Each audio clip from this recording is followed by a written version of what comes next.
Jesus was about living, and he was talking to Peter in John chapter 21 from verses 20 to 22. Jesus was telling Peter what his assignment would be. And Peter turned to John and asked Jesus, what about this man? And Jesus said, feed my lamb. That's your assignment. Face your job. Jesus said, what does it matter to you if I say, will tarry here till I come? Face your work. Feed the lamb. That's the assignment I give you. Comparison is a game of fools. 2 Corinthians chapter 10 verse 12. He said, and they comparing themselves with themselves are not wise. Only fools make comparison.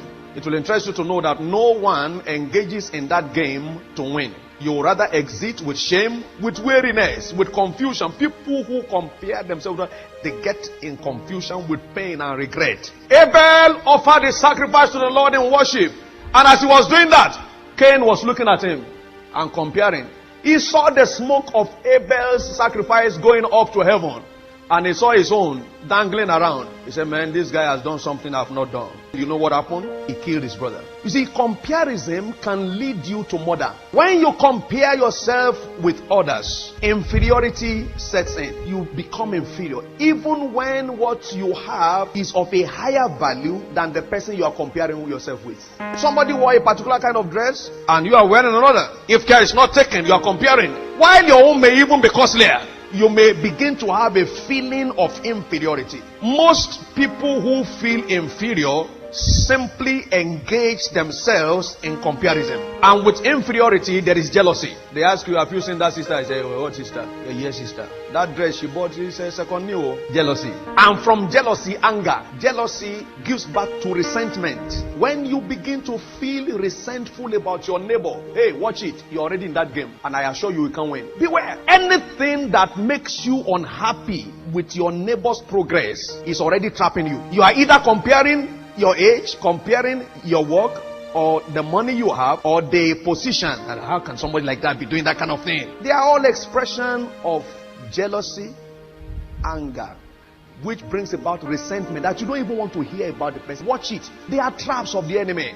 And in the end, the person you have it against is not the one losing. You are the one losing. And from resentment, you find evil speaking. Before you know it, you start speaking evil. Now, there is no basis for comparison. There are no two equal people on earth. Even those who are similar are still peculiar. It is your peculiarity that makes you different and outstanding and relevant. If you are not different, then you are not needed. That you are not somebody doesn't mean that you are a nobody. Everybody is somebody in his own class. Parents, be careful. Don't compare your children. Now, one of the plague of many homes today, couples, is comparison. Can't you be like that woman? Can't you be like that man? Differences create varieties, which in turn gives value. Life is a matter of time and sequence. It may not be your turn today, but it will become your turn tomorrow. Somebody is lifted today. Rejoice with him. It is his turn. Tomorrow it will be your turn. Woman, don't compare your neighbor's house to your house. Putting pressure on your husband.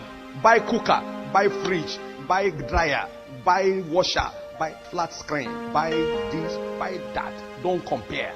It is when you start going from house to house that you'll be seeing what is not in your house and start putting pressure in your home. Beware of comparison.